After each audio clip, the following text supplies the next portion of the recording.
Hello everyone and welcome to the Daniel Lease podcast.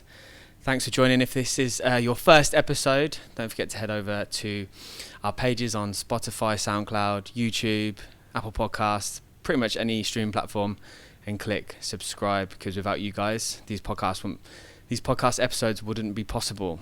And today we're going to get super creative, because this story is really going to resonate with a lot of people, because this is somebody that's worked their ass off to get to where they are today, and now they're reaping the rewards for all their hard work. And this week we're getting super creative with the design director and newly partner of Forsite Creative, Karma Zahran. Yes. Thanks for coming on the show. Delighted to be here. Yeah, I mean, for those that don't know, me and Karma have been friends for some time now, recently connected, but work in the same industry, and every time we meet I find out a bit more about you, and I think to myself, this is going to be like an amazing story to share with people, because of your story and where you've come from. So tell us a bit about you, where you're from, kind of like family and stuff like that.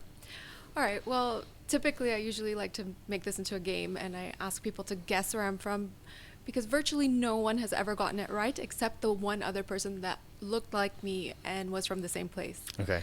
So I'm born in Saudi Arabia, left Jeddah when I was about 7 years old, moved to Lebanon, moved there I think around 93, and it was still very much coming out of the civil war that was there. So I got to grow up in a city that became this beautiful, energized, amazing country and city, being Beirut.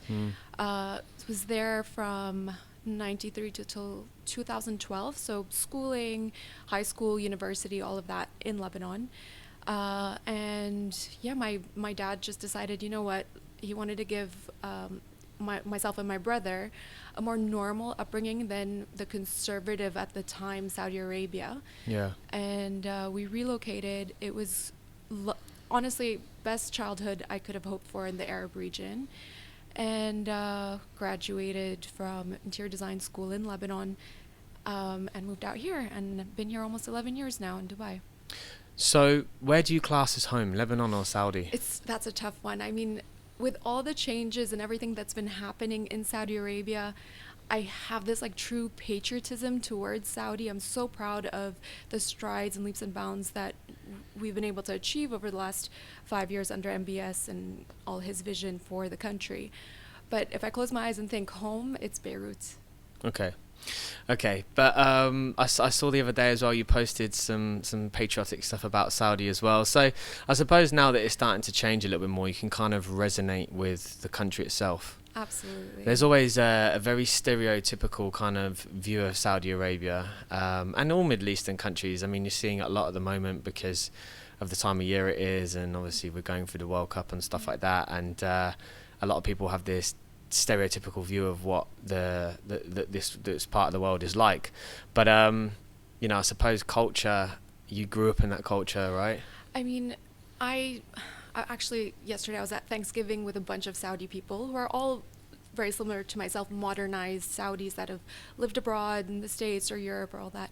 And we were having this discussion that we did not at all think in our lifetime we would see women driving, no longer requirement to wear abaya, more equal rights for women in general. I mean, being a Saudi woman, the stereotype against women in particular was something that I had to overcome a lot, especially when I first started out my career. So seeing all these boundaries come down has been a dream come true. And then as it is the World Cup at the moment, that win a couple of days ago when Argentina lost to Saudi Arabia was unbelievable. I happened to be in Riyadh on site that day. Oh wow. Yeah. What was the city like? Oh, it was electrifying. It was magical. Honestly, I was never so happy to be in Saudi ever, other than that day. Yeah.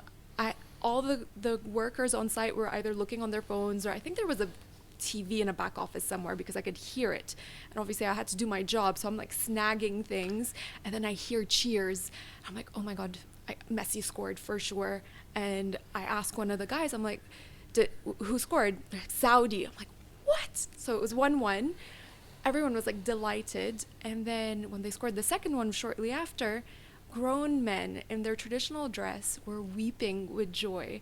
And it just, that moment of absolute pride was, it's unexplainable. Like nobody in their right mind would think Saudi would beat Argentina. So it kind of mirrors what's happening in the country, that we are overcoming every odd that's against us. Yeah. So it's just a nice experience. Yeah, I that's what I really love seeing, because and especially now, like all the social media videos of like all the Saudis dancing to Freed from Desire, which is typically like an English song, like Freed from Desire, da da da, and they're literally dancing around in their local dress. And I saw yesterday as well some Saudi guy going up to a Korean reporter and says, "What is Messi? Where is he? Where is Messi?" And it just I think that right now is a great time because everyone just can unite, and you know, I think football is one of those ones where, you know, it's that time where everyone just comes together. It doesn't matter where you're from, what the current world situation 100%. is. Everyone's kind of like united and stuff. And it's so nice to see because, like you say, it's a true chance for the personality of the culture in the GCC to really come through. And, you know, there's a lot of stuff on like BBC, because obviously I'm England, so I watch, you know, on English TV, and you know, they weren't really giving it much of an opportunity to get started before they were criticising, and you know, it's a shame, but like now all this is happening, it's starting to shine through and give people another idea of what the identity of Middle Eastern people really is. But if we go back to you as a child then, so you obviously, your parents are both from Saudi? Yes, both my parents are originally Saudi, from before Saudi was even unified as Saudi Arabia. But my grandmothers are not. So I am quite a blended Middle Eastern mix of Syrian, Palestinian, Lebanese, French, and Russian, actually. But the main branches of my family, like if you go back to almost, don't like to say tribes, but the tribes of where my dad and mom come from is Saudi Arabia. Okay. And what was the mindset of your parents? Because obviously, you know, we go back to being a child, you know, nowadays it's starting to open up, but like the mindset maybe back then, like what was it like? So my family's an odd one where my whole family is actually quite modernized and open-minded to a certain extent. I am the eldest of 4 kids, so I was the test pancake with everything. Test pancake. Yes. So everything that the younger ones were all allowed to do, I was like, I broke the barriers for them. But you have to be respectful of the culture, you have to be respectful of the country, and you have to represent the country, and that's something that both my parents tried to ingrain into me. But at the same time, they all went to boarding schools in Europe, they all went to universities in the States. So yeah, we have this normal Arab upbringing where we've seen the rest of the world, but you have to always remember you're from Saudi Arabia. You have to always be respectful. You cannot post a picture with a glass of wine. You cannot, you know, it's just an odd balance that we had to try and achieve. But now, as I'm older and as I've seen the progression in the country, they're not as tough on these things anymore. And it's, I mean, as I said, they are quite open-minded, so they were strict to a point without stifling my development. That's quite interesting because, as you were saying stuff there, I think, you know, whilst having that element of being strict, I think what the culture here does is it actually teaches you to effectively, I mean, this is a bold statement from my side, but it actually teaches you to act like a respectful person. Absolutely. You know, the ethics that is come huge. with that is great. Like, yeah, and that's what I think a lot of the world doesn't get to see, is the exposure to, you know, how everyone lives a normal life. Everyone's safe. There's no theft. There's none of that. You know, whereas, you know, I saw a post on LinkedIn recently, and it was all Westerners criticising Western media for always criticising, and you think to yourself, it's such a stereotypical view, because if you go to the US, for example, you know, I mean, how many gun deaths are there per year? In schools. More than anywhere else in the world, exactly. And then but they're trying to criticize on how they live their life over here, where people live, you know, safe. And even in the UK, it's the same, you know, criticizing certain ways of certain cultures, and then you go home and it's like people are struggling to even pay their bills. Exactly. You know, so they're very hypocritical in terms of like the way it was, and how they think that the Middle Eastern works. And that's why I always try and immerse myself in that culture to really understand and appreciate, you know, where people come from. And that's why this story today is specifically important, just to share that story. But from you're obviously the director of design for Forsite, which are a food and beverage agency here that offer consultancy and interior design. But when you was a child, did you always have that kind of like burning desire to create? To be honest, from I think the age of 8 or 9, I knew I wanted to go into design. I would always be shuffling furniture around in the house, in my room in particular, just seeing how I can most optimally lay out the space that gives me more space to play, essentially. And that drive just kept going and going. I was always on the creative side. I mean, even in school, I was all the art classes I can get into.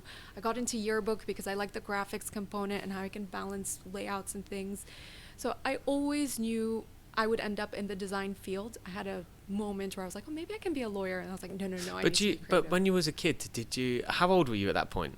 7 or 8, I think. Okay. Yeah. See, that's a super young age to be like, I'm going to be a designer. Oh, I always knew. My grandmother actually was an interior decorator, and she had a furniture shop in Jeddah.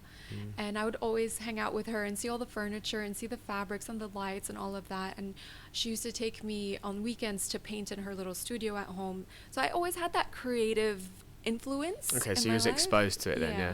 Okay, yeah, that's always, I mean, because I was like, wow, how did you, but if you were exposed to that side. And is anyone else in the family creative like you? No.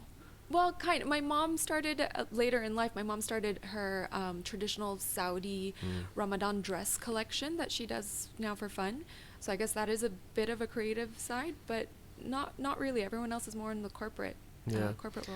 And when you were growing up, like in terms of like when you was at school, like what type of kid were you? Like what did you enjoy to do? What didn't you enjoy doing? Like were you good? Were you naughty? No, I was a good kid. I always, you know, the parents put the expectation of a specific GPA, and like they dangled in front of me a promise of a car if I would achieve certain grades and all of that. So I worked hard. I was a good kid, but I was really into sports actually. So other than all the art stuff I did, I also was on the football team and the track and field team. Oh wow. And I did pretty well at those things. I really enjoyed it. So I was very busy. I was a busy kid in school. Did you ever have to convince your dad to allow you to do these types of things? Yeah, there was an element of, you know, practice is after school. I need to stay from 3 to 6 or 3 to 7 for these things between yearbook and practice and things. And he'd be like, is that every day? I'm like, well, yeah, on these days I have this, and on those days I have that. He was like, but you need to come home. You need to be with us. You need to be at home. And as time went on, it became easier and it was okay. But at the beginning, it was a little bit tough, like just stretching the common, you know, hours and all of that, and getting them to readjust. Again, since I was the eldest, they were learning with me as parents, you know? Yeah. And like when it came to, like, because obviously we're roughly the same age, like when we're both at school, you know, it was a while back, and in that time, I suppose the outlook on women was a little bit different. Did your mum work? No, Mom didn't work until recently. I think she started her own business about 10-15 years ago. Yeah. So did your dad always want you to study and do well, but also didn't want to let you go out into the world of work? There is that expectation that you need to marry well and be a good wife and set up the family and all of that. But at the same time, so my parents got divorced when shortly after we moved to Lebanon. So I think I was about 9 or 10 years old when they got divorced. And the divorce instilled in me this sense of, okay, you need to make your own way in the world and not rely on a husband to provide for you, because you never know what's going to happen. And my mom really tried to drill that into me as well. Like, despite our culture's expectations of you becoming a wife and a mom, you should always look out for yourself and have a backup plan. I mean, at the end of the day, we can only really rely on on ourselves, you know? So if, excuse me, shit hits the fan, you need to be able to provide for yourself. And that drove me to want more and be ambitious and want to make sure that whatever I created in terms of my career is something that can sustain me as an individual. Yeah. So you're not reliant on people. Exactly. It is. I do think that. I mean, not that I think necessarily it's a culture now, because obviously how they do things in the UAE is that they're very, very focused on promoting women being in the workplace in authoritative positions and stuff. But that's just recent, though. It is just recently, but I think there's a few. It's quite funny because I think the cultures outside of the Middle East are the ones that try and go down the whole I don't want to work, I don't want to do this. Whereas you see all the women from the GCC and they're like, I want to go to work, and but no, it's quite funny because when your parents split up though, like, did you stay with your dad or your mum? I stayed with Dad. It was a tough time for us. My brother and I. So I was. Did your mum stay in Lebanon? No. Oof. So they split up. They gave us the choice initially. They're like, do you want to go with Mom or Dad? Dad used to work quite a lot back then, so we didn't have a tight bond with him as much as Mom, because Mom was around more. So we picked Mom, and we temporarily moved back to Saudi for 6 months, and then Mom met her current husband and remarried shortly after, and we had to be sent back to my father. And was there any particular reason for that? Is it because he didn't want you growing up with another man in? Or? Yeah, my dad would preferred that he kept us, and my mom's lifestyle with her new husband did entail a lot of travel, so she wouldn't be around a lot. Yeah. And my dad was like, no, stability is important, and let's bring the kids back. And we went back to this American school that we were in Lebanon, and we had all our friends and routine and everything. But it was a huge adjustment, I think, especially for a girl to grow up without her mom. We'd see her on holidays and everything, but the first couple of years was tough. Yeah, I can imagine, because I mean, I've got a sister and obviously a girlfriend and stuff, and there's stuff that women go through that men just can't understand. Yeah. And at that point in your life, you kind of like, you need that female kind of figure for advice. Absolutely. What's happening to my body, you know? Exactly. But I always am really interested to hear about other people's side of the story, because my story is very similar. Like, and even to this day, unfortunately, I think my dad still holds on a bit of anger towards that situation, even though it was God knows how long ago. Yeah.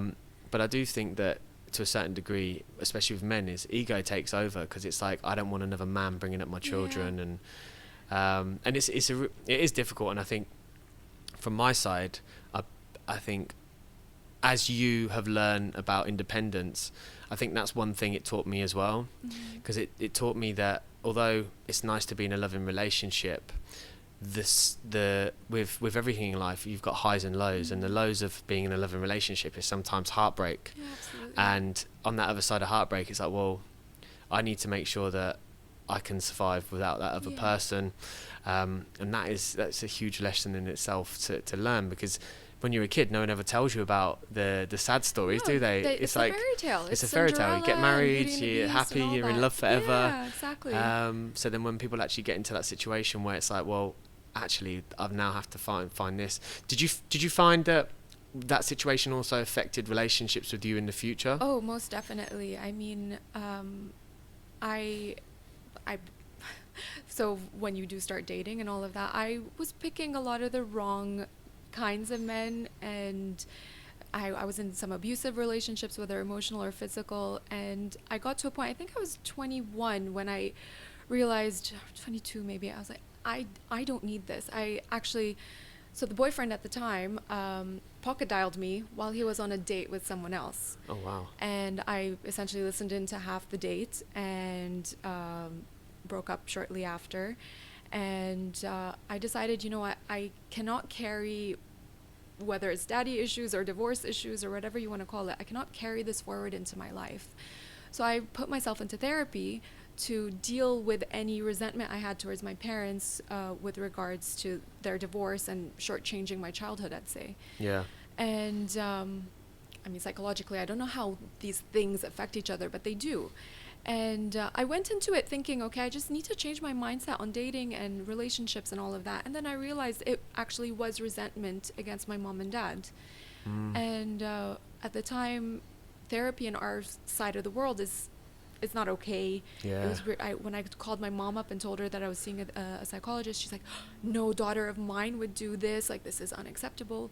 And then a few years later, everyone started doing it, and she even considered, and so I'm grateful that I had that mindset where I knew I needed to seek out help to have a better life for myself. Yeah, no, it's true. I can sympathise with that. I mean, I've gone through that recently because I think at the time, and especially for, I think Middle Eastern culture, or, I mean, you can't even put it down to Middle Eastern culture, because the whole of the Western world, men, it's like now it's only talking about toxic masculinity, and all men around the world did that, where they just buttoned everything up, and it was like, it was not okay to talk, and you weren't really a man if you cried, and all that sort of stuff. And yeah, I did the same recently, and I always recommend everyone just to talk to anyone. Yeah. It doesn't even matter if you've got something to talk about or not, or you had an amazing upbringing or a bad upbringing. I think there's so many things that trigger you in life, and your brain is designed to protect you. When we first were humans, all we had to do was worry about eating and not getting killed. Exactly. Whereas now there's so many complex outside things coming at us from all directions every single second of the day. Certain things can just trigger you, and it just turns you into a way. And I did the same. I was, I got to the point where I was like, I have to stop seeing girls that are just not worthy of my attention, Exactly. And I was so glad I did that, because once I took a moment to really understand who I was. I was going through that period of my life where I was doing something for instant gratification, but then it was giving me a long-term effect of harm, effectively. 100%. And you get to yourself and you're like, wow. And then once you realize and truly understand yourself, and maybe it's therapy that does that, maybe it's something else that does that. It could be as simple as a conversation with a friend that's just really eye-opening. Yeah. But therapy, I'm glad you mentioned that, because I think there's a stigma around it, but I think everyone, it's not as bad as it used to be. I think it's a lot more open now. Definitely a lot more open. I mean, some of my male friends now see, whether it's a coach or a life coach or a health something, there is some form of that, and it doesn't specifically need to be labeled as therapy, but the mindfulness of knowing that you need to do something to improve your life has become a common thing now. Yeah, 100%. And what it's done for me in the long run has been fantastic, because you look at friendships, like even the relationship that I'm in now, it's like, I looked at that person, what she had within her, not what she had on the outside, like who she is personality wise, her core values, all that sort of stuff, whereas before probably would have never realized that or recognized it and stuff. So yeah, if you're listening to this, don't be afraid to ever reach out to anyone. It's cool. We live in 2022 going on to 23, and it's good to open up and talk about these things. So we've talked a lot about kind of like you and how we got to where you are, but you went through university, yeah? Yeah. Graduated in interior design? Yes, I did. Did you enjoy university? Yeah, I enjoyed university a lot more than I enjoyed high school, to be honest. I was bullied a little bit in high school, but once Really? Yeah. It's so funny though, because I look at people that bullied me at school now, they're like crack addicts or in prison, and you think to yourself, wow, it's like one thing that I'll make sure that I drill into if I ever have children is, if you ever get bullied, just know that these people are going to amount to probably nothing. Yeah. Or they're going to look at you later on in life and be like, wow, I got the average life that these guys have gone on. I think bullying, actually, another bold statement, but I think bullying shapes you. It does. It gives you a stronger backbone for sure. And things roll off my back now much easier than anything, because they're probably projecting their own issues onto me because they don't know how to deal with whatever's going on with them. Yeah. But so like, where did you study? Where was it? So school and university was all in Lebanon, in Beirut, and actually they were across the street from each other. My high school fed into the university I went to. It was a given. I actually got into early admission Parsons School of Design, and I was all set and so excited to go to New York and Paris, and super excited. And My mom basically said no. Really? Yeah. Why? Well, I think there. You must have hated her for that. Man, the one thing I regret in life is that if I can go back in time, Yeah. other than investing in Apple and Amazon, it would be to have taken the decision and put my foot down and stood up for going to New York. Yeah.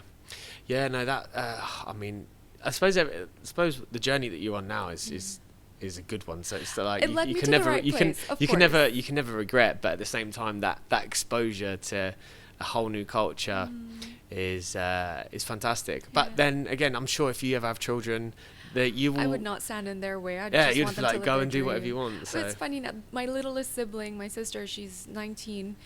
She was like, "Yeah, Mom, I'm going to the States," and she didn't just go to Boston or New York. She went all the way to San Diego. She's as far as possible from Saudi Arabia as you can get. yeah. And no one even blinked at that decision. I'm like, that's just not fair. Yeah. But like you say, you paved the way for Yeah. for the others to then go on and do what they wanted to do. But when you left university, like, how did you find your first job? All right, so I came to Dubai. So I had in design school. You don't just sit final exams. You actually present a final year project. And you have a jury, and they sit and they review the thing you've been working on all year. What was your project? It was an interior design school. I Okay. had to design a school. Design an interior design school. Yeah. Okay. I presented, I finished, and so I finished in January, and the graduation ceremony was until June. So I was like, okay, I'm going to go on I told my family, I'm going on holiday. Where are you going? Going to Dubai. Great. I had scheduled as many interviews as I can and landed an internship with LW Design Group here. Okay. And my holiday was meant to be 2.5 weeks. I cut it short. Well, LW was like, when can you start? I'm like, when do you need me? They're like, can you start next week on Monday or Sunday at the time? I'm like, yep, okay, cool. Changed my ticket, flew back home. Dad, I'm moving to Dubai. No daughter of mine is gonna move to Dubai. Like, it was, again, being the eldest and being a woman or a girl at the time, it was just unheard of to not live either at home or close to home. How old were you at the time? Oh, it took me a while to graduate, so I was 24. Okay. Yeah, I had a little bit too much fun in college. I moved, got myself a bank account, got myself an apartment, set myself up all by myself, which I had never lived alone before. It was all new to me. Started the job, and yeah, it was a Whereabouts great was your initiation. first kind of like spot where you lived? Well, in JLT. Ah, wow. Yeah, I've been in JLT for almost 11 years. Wow, you've Yeah. never left. No, I just love it too much. You love the one-way system. Oh. It's fantastic. I get this, well, now with where I work, I walk to work. It's the Yeah. dream. Yeah, I mean I think that's one thing I do miss is like a decent public transport. Yeah. You know, because I hate kind of like being in my car all the time. But again, first world problems at the end of the day. And so you went, and I suppose working with LW, we've just finished a project with those guys. Like, you know, they designed well, They're the best of the best, honestly. They're so damn good here. and that kind of like, I mean, can you remember your first project with them? Yeah, it was the refurbishment of a property in JBR that was meant to become a Sheraton furnished apartments. I don't think it went through in the end. Like, we did all the designs and everything, but it never got built. And I also worked on the Pullman and Dara for the furnished apartments, and their architecture team did a few villas, so private residences. So I worked on those as well. But it was just a 6-month internship, and I got a lot of learnings. Worked under a few of their big names that are still there. I think some of them are partners now or associates or something. So it was a really, really good initiation into the industry here in Dubai. And then after LW, what was the next step for you? Right. So after LW, I actually had quite a tough time finding another job. I would put out CVs everywhere I could, and I had my nationality written on my CV, and I would not get a call back. For the life of me, I wouldn't. And then Do you reckon that was just because you was from Saudi? I really think so. But 'cause, what's that stereotype? I mean, you need to remember in 2012, Saudi still wasn't open and proving to be as hardworking as they are now. And I know this is just 10 years ago, but 10 years has made a huge difference. The stereotype was we're lazy, we're won't show up for work, we're not hard workers. And I think maybe they think as a Saudi woman, probably communication wouldn't be great because they would assume that I wasn't a proper English speaker. You didn't put a picture on your CV, did you? No, I did not. I always tell everyone from moving forward, I want to see what you look like, because straight away you can just understand a little bit more. Yeah, you know? I agree. But after a few months, I took off Saudi Arabian from my nationality. And put Lebanese. I didn't put any nationality, but you usually put your education early on when you don't have enough work experience. You say where you graduated from and all of that. So it looked like I was Lebanese, and honestly, within a week of circulating my new CV, I was getting calls for interviews. Nice. And it makes me really sad that as simple as removing my nationality made a difference. Yeah. Stereotype though, isn't it? I think now they don't stereotype as much. Well, now with Saudiization, everyone's looking for Saudis, and Saudi women in particular. Yeah, Saudi women, and also Emiratization as well. Yeah. And I think, again, it's such a amazing thing the governments are doing, because they're like, no, you have to employ our people, you know. And what that does is it allows companies to thrive here, but also to help the community and the local people. I mean, the average age in Saudi, I think someone told me the other day, I thought it was like 32, 34. It's actually young. 27. So young. It's so young. And this generation, the government invested in us. Well, I'm a little bit older than that generation, but the government invested. They gave everybody scholarships. Whoever wanted to go away for university, be it Europe or the States or wherever it is, they sent them. They paid for it, knowing that they'll come back and put everything they learned back into the country. So the opportunities that are arising now, I mean, I get phone calls all the time to come back to Saudi. My profile of being kind of Western exposed somehow and working with an international company, being a Saudi woman is of a lot of value to the big companies now that are establishing the new vision for Saudi. Yeah. Yeah, no, it's would you ever live in Saudi again though? To be honest, no, I don't want to. I love Dubai. I've made it my home. It makes you so spoiled for life choices in general. You just think, where can I exist other than Dubai? Because it's such a cool place, right? I know, but my husband really wants us to move back, and I'm to Saudi. Yeah, he grew up in Riyadh. He's Lebanese Canadian, and he grew up in Riyadh all his life, school through to high school, and he has the fondest memories of living there. He's like, let's go, and I'm like, no, I'm not ready for that decision or that step. Our life here is so good. I mean, you could just go to a restaurant and have a nice, normal meal.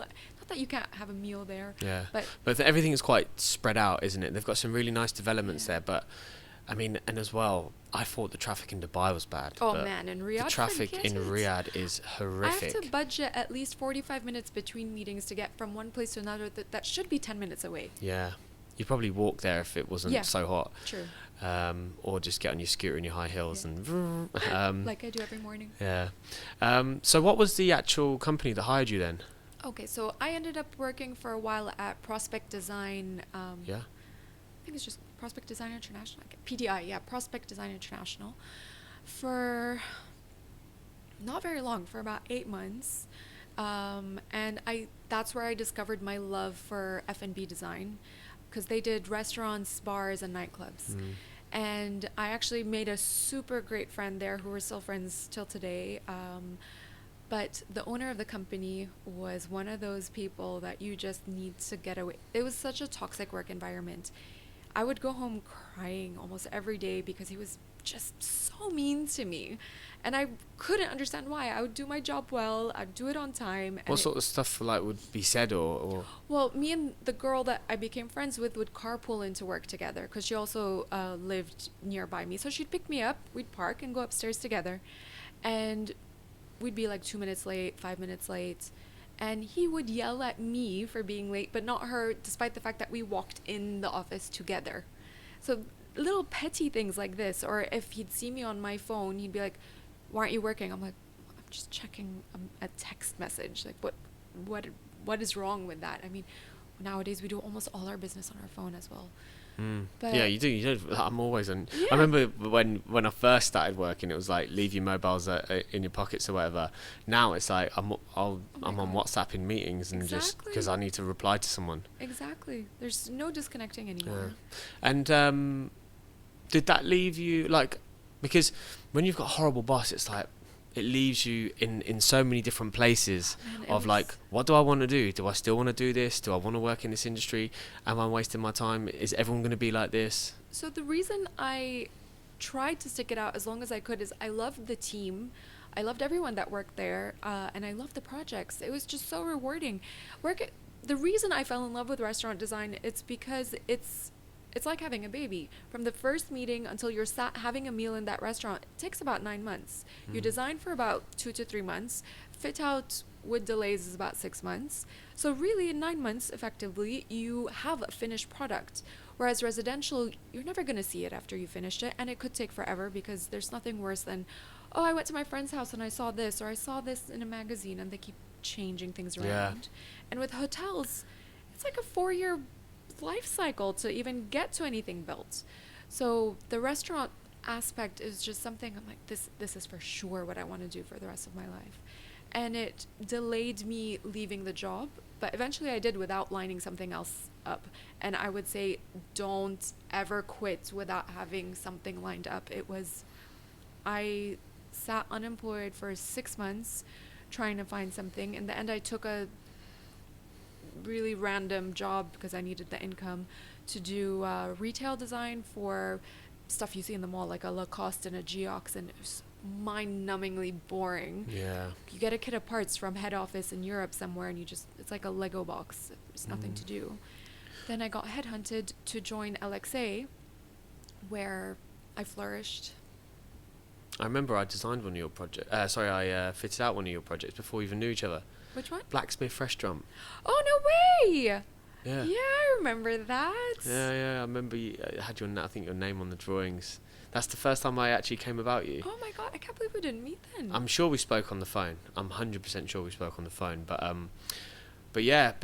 just going back to what you said a second ago about not quitting. Now, with all the opportunities that are out there, like, do you not think like it's actually better to just be going through that struggle than having to put up with somebody that if you had that moment again, would you actually tolerate putting up with somebody that was quite toxic? The person that I am now would say no, but at the time, I mean, my salary it's still a starting out salary. I didn't have enough saved to be able to not work for a while. Still had to pay rent, still had to eat, still had to live. I pride myself on not taking any money from my family. Yeah. So I really have done all of this on my own. And I couldn't justify the financials to leave. Yeah, very true. It's a difficult one, isn't it? Because like there's so many people that just tolerate and they effectively live a life of unfulfillment, right? Yeah. But there is a healthy balance of you need to survive Yeah. compared to tolerating something. But I think if you can use that as motivation as well, and I think one of the reasons why I do this podcast is to help encourage people that you can go out and do good things. Absolutely. But if you're sitting in that moment where you're like, I hate my boss, I hate my life, just turn that into using it as a platform to provide you with some money to live until you go and find something more important. That experience taught me what kind of boss I wanted to be. And I don't like to call myself a boss to my team. I lead them, and Madam, yeah? You just, absolutely, yes. or Madam Karma. Yeah, maybe the all-knowing wise one or something. Yeah. No, I'm joking. I figured out early on what kind of person I wanted to be once I got to the level that I'm at now. And I lead by example. For me today, it's all about my team being happy and fulfilled and wanting to be here and deliver for me. So, and it works. Yeah, for sure. I found that a few years ago that actually most of my fulfillment comes from helping others, really. Yeah. And like you say, I think I've had the same. I've had it pretty much all my life, where you just think to yourself, I would actually change that slightly differently about the way I want to be treated, X, Y, and Z.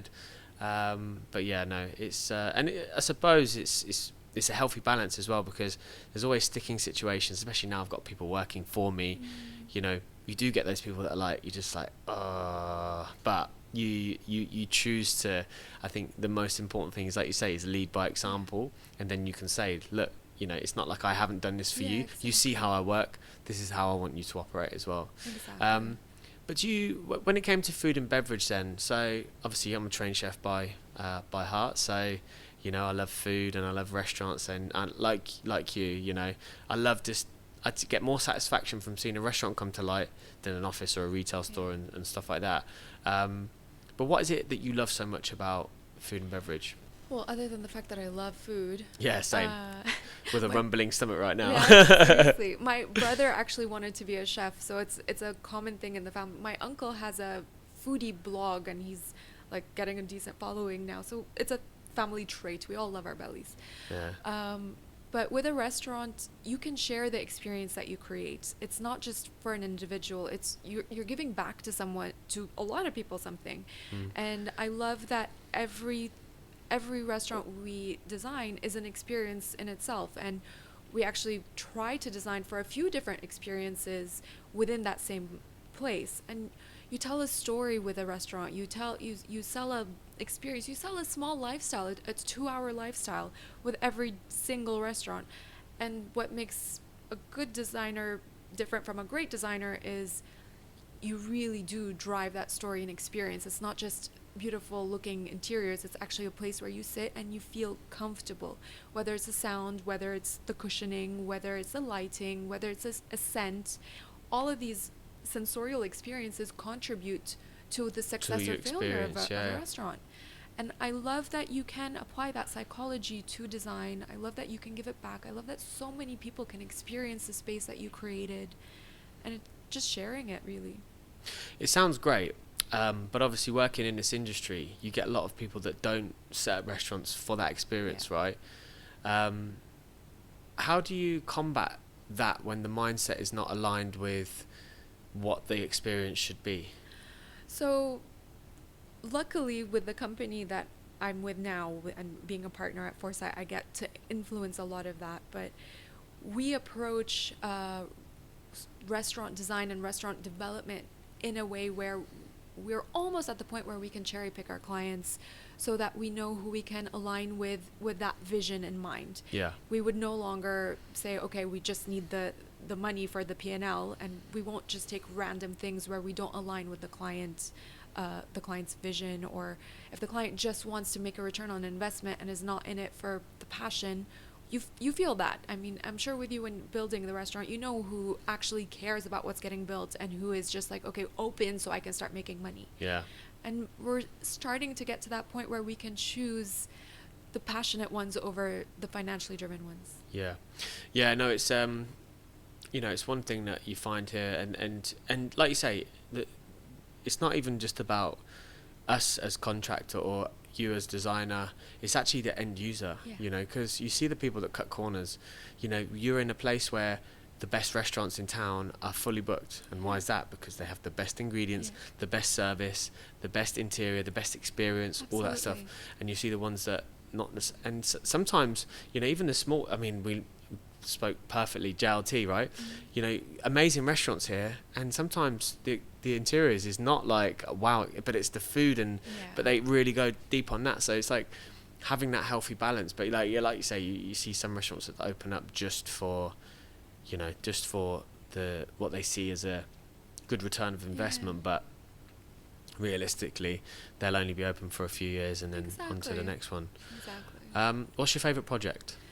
Well, it's one that I'm the one you're bidding on. Yeah. Kuru is my favorite project. Yeah, awesome food. Oh man, that food was so good. I could have literally eaten the whole menu. But yeah, no, that's an awesome one. What's the most favorite one for the ones that have opened? From the ones that have opened, well, Kuru has a very special place in my heart. The one that is open in Jeddah. We did that on a shoestring budget. We had 8 weeks to complete a full DD from briefing to giving a tender pack, which is very tight. We usually do 12 to 14 weeks. And we had to get it built remotely through COVID. So I couldn't be on site to check everything. I couldn't be as involved as I like to be. And we really threw everything we had into that concept. And I'm so delighted with how it turned out. And the feedback I get on, be it the food, be it the staff, be it the music, and the design, of course, is always so, so positive that it cannot but be my favorite. Yeah. But there's so many more coming, and if you ask me again in a year, I don't know if I'd say the same. Yeah, I mean, it's the Kuru in Jeddah specifically has been getting a lot of heat from, is he the Crown Prince or the King? MBS, the Crown Prince, has been twice. Twice. It's his favorite restaurant in Jeddah, and now we're hopefully bringing it to Riyadh, his Nice. hometown. So all eyes are on us. Yeah. But that would be such a cool experience, though, because I'm sure on the opening you're going to get some VIP guests there. But if you could do it all again, like, would you change any part of your journey, do you reckon? I mean, I always, in terms of career trajectory, I always wanted to try to focus on lighting design when I was younger, because for me, as an interior designer, lighting makes or breaks my space. If it's the most beautifully designed, whatever it is, if it's not lit properly, you won't get the effect that you want. So maybe if I had to do it again, I might have focused more specifically on lighting. But to be honest, where I've landed now with Forsite, I have the best possible setup I could have dreamed of. I work with the most amazing people. I have business partners who are, like I was telling you earlier, they're not just my business partners, they're like my brothers, they're my friends. It's the dream come true. Like, it's an absolute pleasure to come to work every day, and I don't know a lot of people that are as happy to be at work as I am. Yeah. And in terms of, because I have a mixed range of listeners, ranging from women of all ages and men of all ages. If you was to say to people, like, especially starting out, I mean, I did a careers event at Heriot-Watt University last week, and so many interior designers coming through.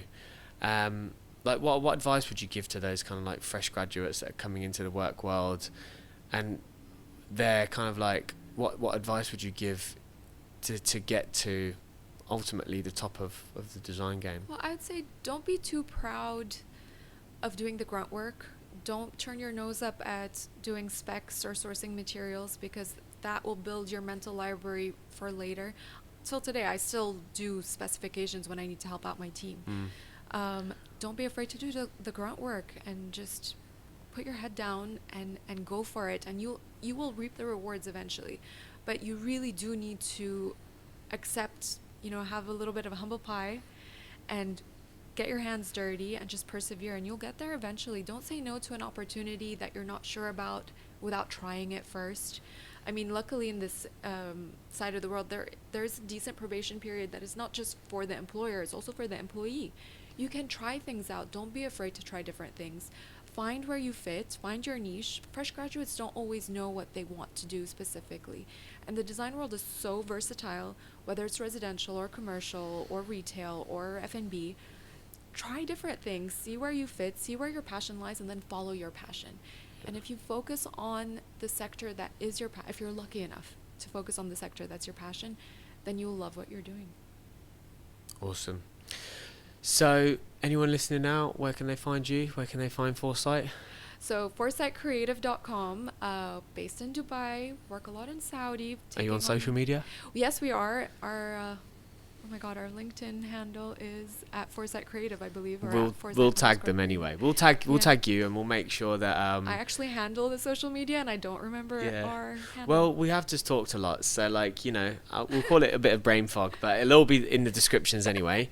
But no, thank you very much for taking the time out of your day to have a chat with us about kind of like your journey, especially as a woman coming from certain cultures and stuff, and also explaining and enlightening people a little bit more about what it's really like. And yeah, just really thankful for that opportunity. So thank you very much, and give me more projects. I will. I'm joking. I will. I'm trying. I'm only joking. But no, it's been amazing. So If you did enjoy the episode, guys, please share it, send it to a friend. Maybe you got some friends that are studying interior design at the moment. I'm looking for interns. Exactly. There we go. So you can obviously reach out to any of us, and if you've enjoyed it, let us know. We'd love to hear what you think of the episode, and if you can give us a 5-star rating, that would also be epic as well. Please. So thank you very much, and we will see you next week. Thank you.